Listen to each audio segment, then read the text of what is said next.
So I had a dream yesterday and I was in Nikon heavens. Like it was a place where you have the best stuff from Nikon. It is Nikon's own Candyland. And you know what I saw?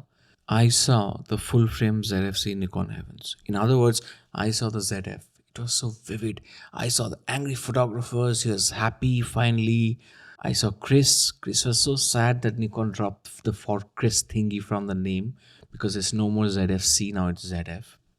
Then I saw Camera Conspiracy, and he was like, there's nothing reptilian about it. Matt Irwin was there too, and he was very disappointed that the ZF is so light. And in his Australian accent, he asked me, mate, how am I going to use my 51.2 on it? So somewhere my brain has picked up signals and turned the whole thinking into a dream. And I think there should be a place like Nikon Heavens, hashtag Nikon Heavens. Let me tell you why I think it makes sense and why I think I saw the dream, okay? Let's start with three interesting lenses, starting with the 40mm f2. This is Nikon's plastic fantastic. This is the 200-gram lens that you can take everywhere, just about 200 US dollars. Now, this little guy was joined by two versions of this 25 f2.8, perfect for street photography. But that's not all. Soon we will have the 26 f2.8, a lens that Nikon announced with the 85 1.2. Lockchang is actually more interested in this tiny 25mm pancake lens than in the massive 85 1.2.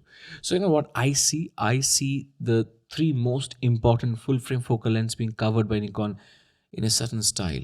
And what's that style?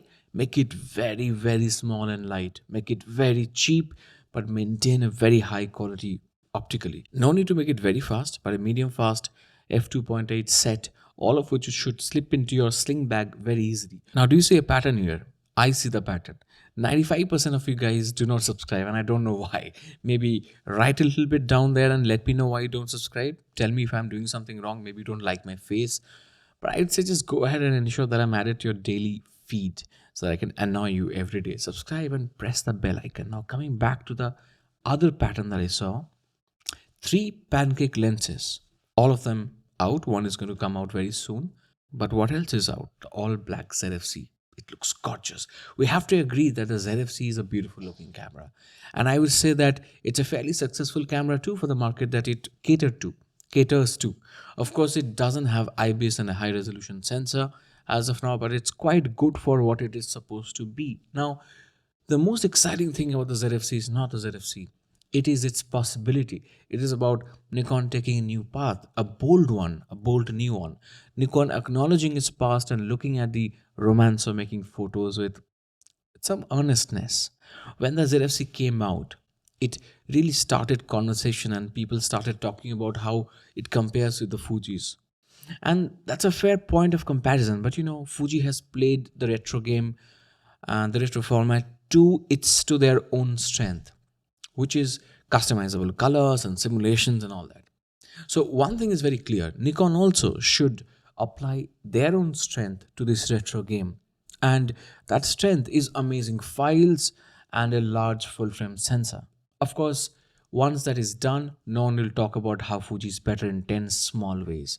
Everyone will have to focus on how Nikon changed the game with a full frame ZF, with a full frame retro style camera in 2023, if it comes out in 2023. And if there is any project that is of high importance from a market share gain point of view, it is about getting the ZF right and ensuring that the ZF creates a whole new market segment that no one will or can cater to. Canon isn't going there and Sony cannot. But Sony is trying to play the same game with their A7C. And mind you, the Sony A7C is a big success for Sony, despite how severely limited that design is. Nikon is beautifully placed to create its own market segment with a full frame ZF, especially now when no one can blame Nikon about not having enough lenses for a camera like that.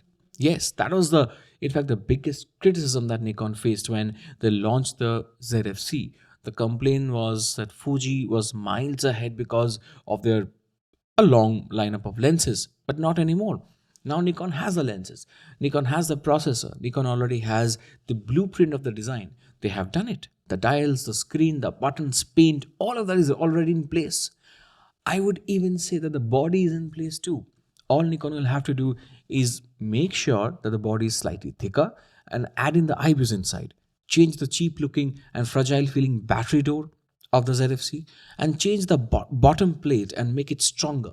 And lastly, add the same EVF, house the same EVF in the full frame ZF that you find on the Z6, Z7, and Z9. And there you go. We have a huge winner in our hands. Hashtag Nikon Heavens. See you soon with another one very soon.